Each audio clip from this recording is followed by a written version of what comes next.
Hello, welcome to our episode today, our live stream, where we're going to be discussing the ARPA funds, recovery done right. I'm Vance Ginn, the Chief Economist here at the Texas Public Policy Foundation, and we welcome you joining our live stream here today. I've got two great friends that are joining me. One of them is Jonathan Williams. He's the Chief Economist and the Executive Vice President of Policy at the American Legislative Exchange Council, also known as ALEC. And another one of my good friends, Patrick Gleason, who is the Vice President of State Affairs at Americans for Tax Reform. So we're going to hear from both of them. They're both good. They both bring a lot of energy. So we're going to bring a lot of energy talking about what's happening with the American Rescue Plan Act. It's a bill that was passed earlier this year that sent quite a bit of money out to the states. For example, here in Texas, where we're at the Texas Public Policy Foundation, we received $40 billion of funds. And look, these are taxpayer dollars. Doesn't matter if it's coming out of your left pocket or your right pocket. These are in going to the federal government or the state government. It's still your money. It's still your taxpayer dollars. And so we need to make sure that we are spending these dollars wisely, or allocating, I should say, if we're going to accept them at all. You know, at a time whenever the federal government already has a national debt of over $28 trillion and is discussing whether or not to raise the debt ceiling, there's another discussion about President Biden's Build Back Better agenda. That's $6.2 trillion in spending, would add another $4.5 trillion in national debt. And we have a paper that just came out yesterday at the Texas Public Policy Foundation that would shows that we would lose 5.3 million jobs over the next decade if all of this policies, all this big government socialism went into place. It's something that we wouldn't know America as, and it's something that we can't afford for us to continue to go down this way. And I think what we're seeing a little bit of that, and we're going to discuss some of this today, is how much we are as states becoming more dependent on the federal government. And we've got to make sure that we put things in place that make sure that we block that from happening. Federalism is so important here in the United States. It's one of the great things that allows us to be more prosperous, to let people prosper, as I like to say. And so we need to discuss these things, find out best practices. But first, I'd like to start with my good friend, Jonathan Williams. You know, Jonathan, what we've been seeing here recently with the expansion of a lot of these funds from the federal government, from all the wisdom out of Congress. And I was the former associate director of economic policy at the White House, and having to go through a lot of these numbers back when we see a lot of the effects of them throwing more money at problems. And I just wonder where you see things that are at today and how that's influencing not only our national government and our federal government, but also how it's affecting the states. So Jonathan, what do you say? Well, thanks, Vance, for having me. And as always, greetings from the land of make-believe here in Washington. And unfortunately, Congress every single day proves that point. And they continue to do some very big government socialist policies, right? As you talked about, Vance, lots of things that we can discuss as we go here today. But, you know, one of the things that we track very closely with ALEC in our state legislative members, the 2,000 men and women who serve and really are the forefront and the tips of the spear when it comes to protecting, I think, the essential American principle of federalism, and that is not all good ideas. In fact, most good ideas don't come from a big central government here in Washington, D.C., and this island surrounded by reality, as Reagan would say. They come from states and from distributed government and decision making, and of course, the people of the states ultimately. And so, if anything that I think we're very concerned with when it comes to the theme of this last year or so, when it comes to policymaking, is really an assault on federalism. Whether you look at the overall big spending, big government socialist type agenda that we've seen across various areas, I mean, that is the common thread. Dan Henninger had a great piece that put a fine point on that in the Wall Street Journal just this week. But it's been something I've been really talking about since January, whether it was some of the language here in Washington that would disallow, let's say, state right to work laws with the PRO Act that was under discussion, whether it's the even discussion right now as we're talking about the various new spending packages in Washington under consideration that would perhaps even go around the states that decided not to expand Medicaid under Obamacare and would have the federal government come in and directly give money to make that happen around the wishes of of states. And so you add all of those policy concerns together with the bailout of the states that was a part of the ARPA package that you referenced earlier this year, signed into law by President Biden. And this is something that there is never such a thing as a free lunch, as the great Milton Friedman would always remind us. Every time a dollar comes from Washington and goes to the states or to local units of government, there is a real cost to that in terms of regulation, in terms of loss of state autonomy and this idea of federalism. And the well-meaning free market leaders out there that are ALEC members and others wanting to do the right thing and balance their budgets and keep their states fiscally responsible and competitive, this will make it harder to do so in many cases. And so one of the aspects that I've seen, Vance, to answer your question is when we talk to our state legislators that are leading their fiscal committees and leading their state legislative chambers, is first of all, they said we didn't need the federal money, to your point, and some of them have thought about even turning some of it back or not accepting some of it because it has the consequences or costs are so far higher than the actual dollars in some cases, certainly the long-term costs. But then secondly, they're looking for ways to spend it on one-time uses. That's one of the key principles, of course, that we learn whenever you have temporary funds coming from the federal government to the states, is match one-time money with one-time spending so you don't get yourself into a huge problem. And then they're looking at other innovative ways that perhaps looking at unemployment insurance trust funds, I know like Texas has in some of its discussions, looking at ways to pay down state debt, and maybe even looking at ways to enhance economic competitiveness. Yeah, well, thank you, Jonathan, and thank you for all your efforts in championing these key fiscal conservative reforms that you've been doing for so many years now, and bringing about good model legislation at ALEC for the rest of the country to really follow, whether it be spending limits, other revenue triggers, things of that nature. You've been doing some great work there. Patrick, I'd like to turn it over to you now. What are you seeing from the national standpoint, as many states have flush with cash right now? I mean, in Texas, we've got a multi-billion-dollar surplus. Many other states have a surplus. I've heard California has an astronomical surplus right now. Do they even need this money to be spent? And what are you kind of seeing with your ideas and your thoughts and your championing across the country of working with so many states? Yeah, we are seeing variation in the way states are using these federal dollars. As you pointed out, a lot of states didn't need these federal dollars that were approved as part of the American Rescue Plan Act, ARPA. I'll refer to it by its acronym. A lot of the states didn't need that ARPA money, but they have it and they're trying to figure out what to do with it. And it's important to get it right. And it's particularly important to get it right in Texas for a couple of reasons. One of which is, given Texas's massive size of its economy and its outsized importance in terms of national economic health, it's important to get it right in Texas. It's also important to get this right in Texas because other states, lawmakers and governors in other states looked at Texas as a model for sound governance. That's been its reputation for a long time, whether it's tax policy or criminal justice reform. A lot of states looked at Texas as a leader and a model for best practices and how to do public policy right in a pro-growth manner. So very important to get this right in Texas. So I'm glad we're addressing this important issue. We are seeing a variety around the country in how states are using these federal funds. One thing I'll mention how we're encouraging, we at Americans for Tax Reform are encouraging lawmakers and governors to use these federal funds that they're awash in right now. But I want to start by echoing one point that Jonathan made, which was you really do not want to use any of these federal funds or ongoing spending needs, ongoing programs, or new spending programs.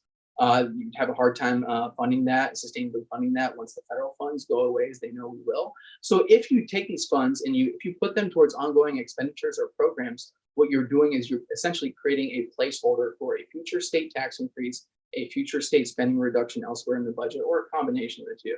So you really want to avoid that. So one of the top things we're encouraging legislators and governors to do, which is to avoid, funding ongoing expenditures, is to take those federal funds, the billions they're sitting on, and put that towards their unemployment insurance trust funds. Replenish that, which is greatly needed because just before the pandemic hit, before March of last year, combined all 50 state unemployment insurance trust funds were aggregate just over $72 billion.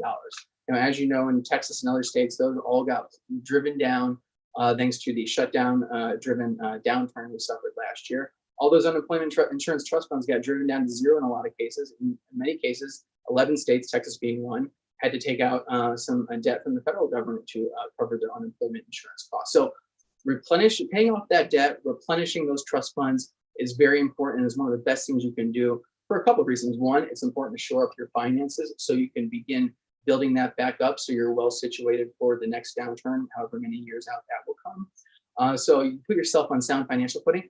Also, very importantly, to protect and prevent payroll tax increases that will hit employers automatically if unemployment insurance trust funds dip below a certain level or if debt is still maintained with the federal government.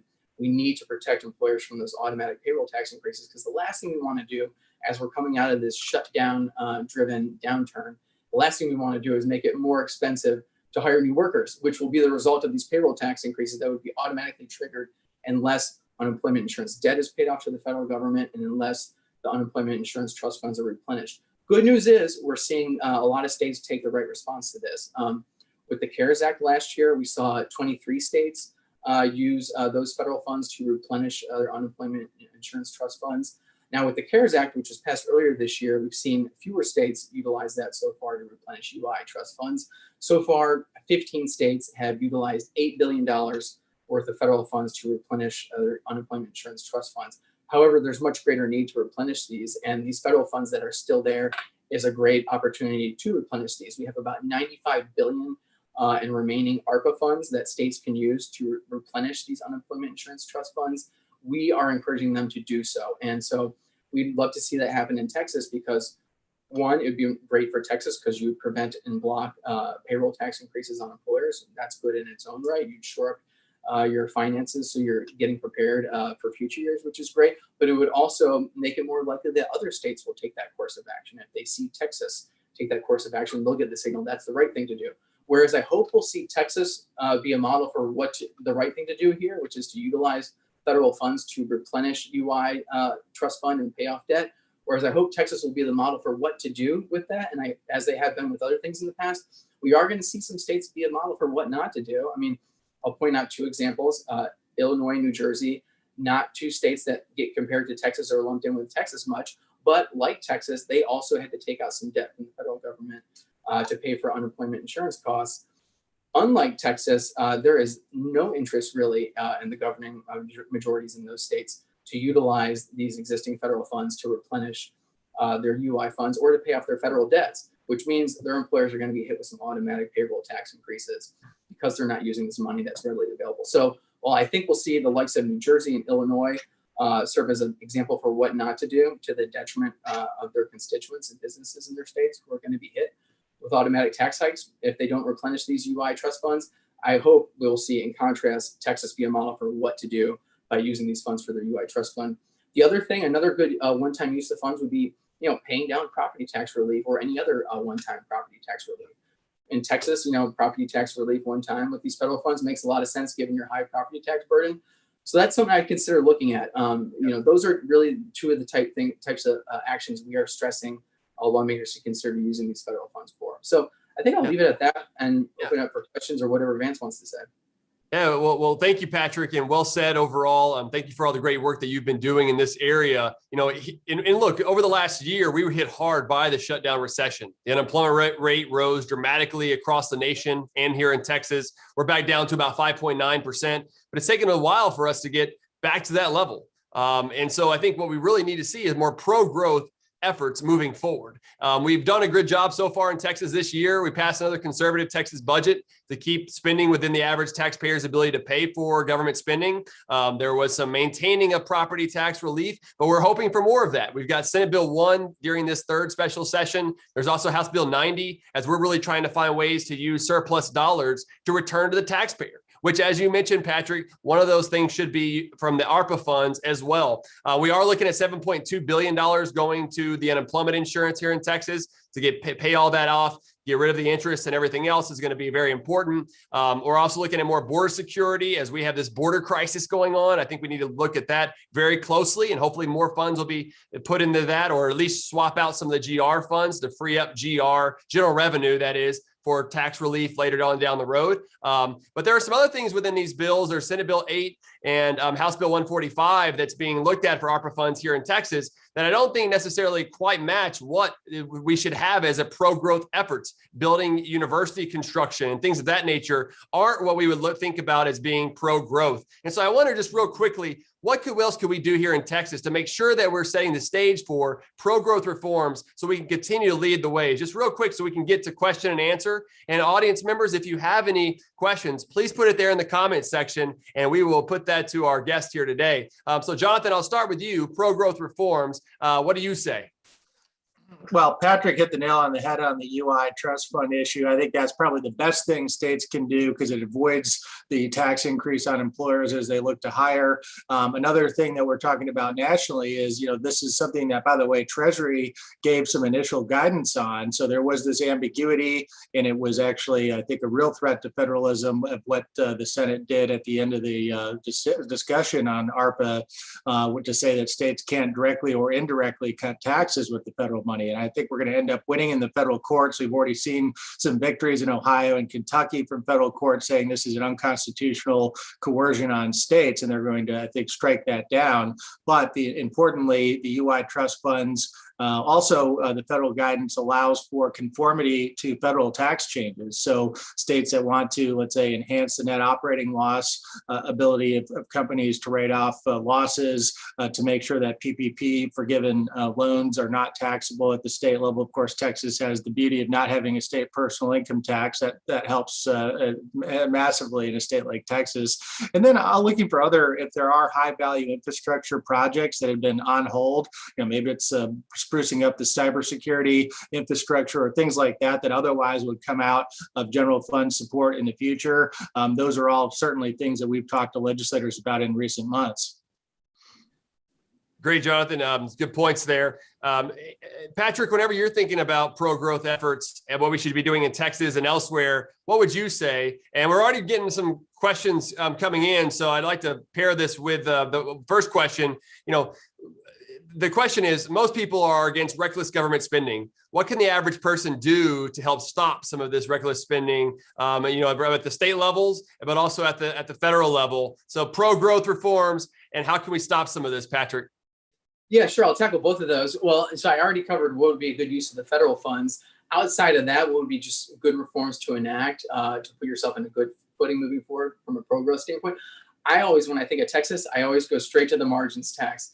Yes, the property tax burden is something we need to address, and some of these federal funds can be used for that, at least temporarily, but hopefully we get more permanent property tax relief that's certainly need. But then with the margins tax, that is, one of the biggest, black marks on an otherwise very advantageous, relatively strong tax code. And so addressing the margins tax is something you really want to do, putting that ultimately on the path to phase out. Economists across the political spectrum agree that gross receipts taxes are one of the most economically harmful ways to raise revenue. So you really want to get rid of that, whether it's phasing it out over time or however you can get rid of it. Unfortunately, I mentioned the federal funds. Unfortunately, given their temporary nature, they're not going to be a way to facilitate margins tax reduction. That's going to need to be addressed in part of the normal budgeting process. But that is really something that it would behoove Texas lawmakers to tackle because it's such a harmful tax, and also because so few states have a gross receipts tax because it's so harmful. But I will say, when it does come up in other states, probably the only argument, or one of the few arguments you hear for it is, well, Texas has a gross receipts tax and look how great they do. So as I mentioned earlier, what happens in Texas has an outsized impact, not only because of the size of your economy and your state, but because other states look to Texas as a model. So when you do something right, more states are likely to emulate that. And when you get something wrong, more states are likely to emulate that. So it's a double-edged sword. And that's the case we've seen with the gross receipts tax. When Nevada implemented one a few years ago, that's all they talked about was Texas had one. So it would be great for Texas in its own right to get rid of that. And it would be great for stopping that elsewhere. In terms of spending restraint and addressing that, I would first like to commend Texas legislators for strengthening their spending cap this year. That's incredibly important. We need spending caps strengthened and stronger in more places. We ultimately need one at the federal government. I know Vance has done a great job with his responsible American budget and showing what that would look like, putting the federal budget on a sustainable trajectory. The strengthened spending cap you all passed as part of SB 1336 did that in Texas. There's other ways you could strengthen that in the future years. I think that's something to look at. But it's also making sure that your lawmakers, your representatives know that you care about spending. It's when they don't think people care about spending, which was the case for a number of the recent years, that they feel empowered to spend as much as they like. And so they need to hear from constituents that they are keeping an eye on spending. And one thing that constituents can call for to make sure spending does not get out of check would be meaningful spending caps with teeth, like TPPF has worked to strengthen and continues to offer advice for strengthening in Texas. We need that federally. We need that in other states. So you guys leading by example and strengthening your spending cap this year is very helpful for getting stronger spending caps, which will beget stronger spending restraint in other states and at the federal level. So that's what I would say. Yeah, great point. Milton Friedman, one of my favorite economists, he always said that the ultimate burden of government is not by how much it taxes, but by how much it spends. And so we've really got to keep an eye on spending and make sure that it's restrained over time, which you're right. Texas has done a good job of that. I'm hopeful that they can also do a good job when it comes to these ARPA funds, which are the American Rescue Plan Act funds, the state that Congress passed. There was a question about what exactly those funds are. This was an act that was passed earlier this year that President Biden signed into law, and a big portion or a portion of that went to the states. Some of that went directly to, like Texas, for example, received $40 billion. Some of that went to local governments. So they received those funds directly, like cities and counties. Some of it went to schools. About a little over $11 billion went to schools out of these ARPA funds. And then that left about $16 billion that Texas could use on what's considered to be more flexible type of funding.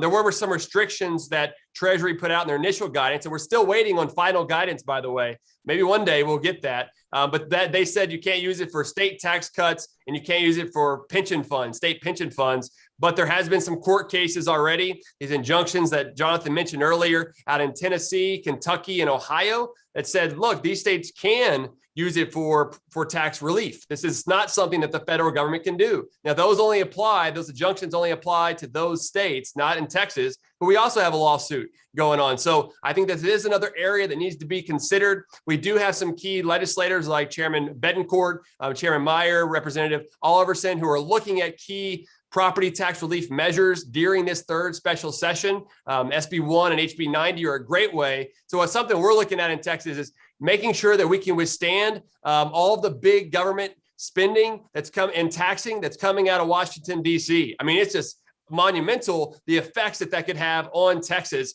and it would be a disaster. And so we've got to try to withstand that as much as possible. And part of that is with limiting government spending. So I guess if you had a magic wand, Jonathan, how exactly would you spend or recommend that Texas spend the $16 billion in ARPA if they're going to expend it at all? Well, yeah, temporary issues, targeted, high value to some of the things that we've talked about. Another thing that I wanted to go back on the spending part of that question, though, because I think this is really the essential piece of it all. And it synthesizes in a way the federal ARPA discussion with the overspending discussion. And that is the leaders at the state level really need to roll up their sleeves and look out for some measurement tools. So let's have a real discussion around what does a priority-based budget look like. Washington State, something done on a bipartisan basis. It's been an ALEC model. Something we're huge fans of is how do you get to a priority-based budget? Just like hardworking men and women and small businesses across the country have to balance their own budgets. How do you navigate this really gusher of federal cash? Also, how do you have real oversight over the dollars that are going directly to schools and directly to local units of government, Vance? And that's something we've talked about. We've created a statement of best practices at ALEC, and thank you to both you and Patrick for working on that with us in our tax and fiscal policy task force of several principles that state legislators should look at. And one is state and local oversight to make sure that there's real measurement tools in place to say, what does success or failure look like? How do we ensure that if these federal dollars, which at the end of the day, state taxpayers are federal taxpayers, so we're all paying for this. It's not anything free, certainly. How do we make sure that we're getting the biggest bang for the buck and that the state level really has some oversight and some ability to come back in and say, what does a good job look like, to make sure we're not setting ourselves up for failure? Yeah, I think those are great points. What about you, Patrick? What would you add to that discussion? Yeah, no, I would really go back to what I said earlier, which is, taking those billions you have and putting as much of that you can towards your filling up your UI trust fund and paying off the UI debt. Certainly, facilitating property tax relief with the nation's seventh highest property tax burden. That's a clear need that needs to be addressed. And then beyond that, anything I would say, that any debts you could pay off or any other capacity for filling up your rainy day fund are good uses of this federal fund. You really just don't want to, you really want to ensure it does not go towards, as I mentioned, ongoing things that would have it basically facilitating larger federal government in perpetuity. We all know it's been mentioned before, there's been great instances of federal overreach, whether it's the PRO Act trying to overturn 27 state right to work laws, or the HR 1 trying to overturn 50 state-run election systems. But the federal government also encroaches on states through its dollars they send to states. So that's why it's so important to use these federal dollars in a way that does not get you more entangled with more federal mandates and regulations and the costs that are associated with that, and it does not get you on the hook for long-term costs in perpetuity. So again, replenish UI, top up rainy day fund, pay off any debts you can, buy down property tax relief. If you can do that, you'll be in good shape and you'll be showing the rest of the nation the best way to use these federal funds. Yeah, excellent points. I think other things that we've been recommending here recently, like I was testifying earlier this week on a couple of bills here in Texas, and making sure that we're using best practices.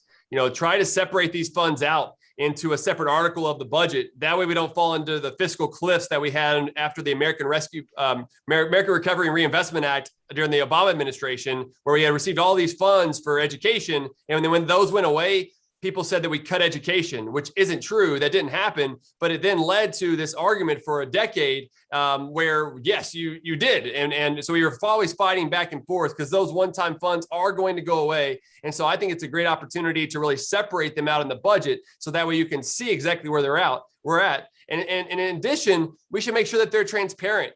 And what we've recommended is that they put these online, or put where the source of funds, the expenditures are online, whether it be the Texas Comptroller's office or the Legislative Budget Board's office, somewhere where the taxpayer can actually see where these dollars are going, because that's going to be so essential moving forward. Hopefully this is a one-time thing, but with the big government socialism that's going on in DC, it might keep coming to the state level, which I hope will not be the case. And I'm hopeful as well that on some of these bills they're trying to pass, that we can kill some of these bills, because these are a large amount of spending, a large amount of taxes that are something we can't afford and are going to put us in the wrong direction. So in wrapping up here today, guys, and I really appreciate your time, do you have any last words for us? Maybe just take a minute, provide any last words and anything else that you'd like to say. Thank you. Well, thanks, Vance, for the opportunity. And as a wise man once said, surely we learn from history that we learn nothing from history. And let's just make sure that we look back. You referenced the Obama era stimulus packages and the bailout of the states and the long-term pain that caused state budgets and those that wanted to be responsible with how they spend and how they tax at the state level. So keeping a really close eye on what the actual long-term effects of these dollars. There was a study that showed every dollar of federal aid that goes to the states costs states on average 82 cents because of the long-term costs, the addiction to that money. And then of course there's this hyper ventilated discussion around the so-called budget cuts, the phantom budget cuts that will happen once these temporary dollars that we all know are meant to be temporary go away, and the media reports on them, that then fiscally responsible legislators were slashing and cutting huge parts of the budget. So I think being as transparent, open, honest with taxpayers as part of this discussion is going to be key. And then, of course, states navigating this difficult scenario to ensure that state autonomy and federalism remain key and essential American principles going forward. I think that's something we're going to all be watching very closely. Yeah, well, thank you, Jonathan. And if the audience members want to find more about you, you're on Twitter, you're active there, but also at alloc.org, ORG. Find more information about Jonathan Williams there. Patrick, what's your final words for the audience here today?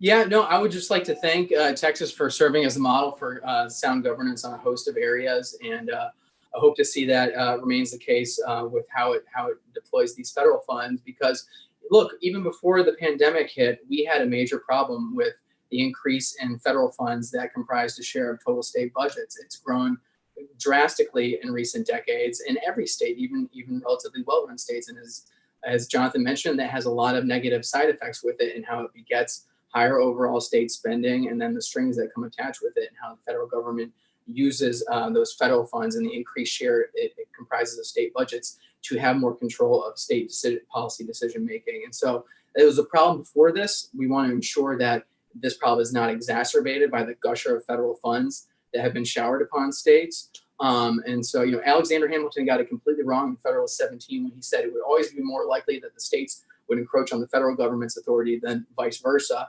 That's obviously been completely wrong, as we've seen from recent years and this year, given how much of the entire progressive agenda involves federal encroachment on states' rights. So we need to make sure that this blast of federal revenue that was sent out to the states over the past year is not used as a tool for further federal encroachment on states' rights, states' decision making. So hopefully we see these federal funds used in that way, and it sounds like that's being discussed in Texas. And so if Texas does this and uses these funds appropriately, it will once again be another example of Lone Star State being a model for the rest of the country. All right. Well, thank you so much, Patrick. And again, you can find Patrick Gleason on Twitter and other places, also at atr.org. So check him out there for all the great work that they're doing. I want to thank again, Jonathan Williams, Patrick Gleason. I'm Vance Ginn here at the Texas Public Policy Foundation. You can find out more about us at texaspolicy.com. Thank you for joining us today. I hope this has been an enjoyable discussion. Please share it with your friends and family. Thank you and have a blessed day.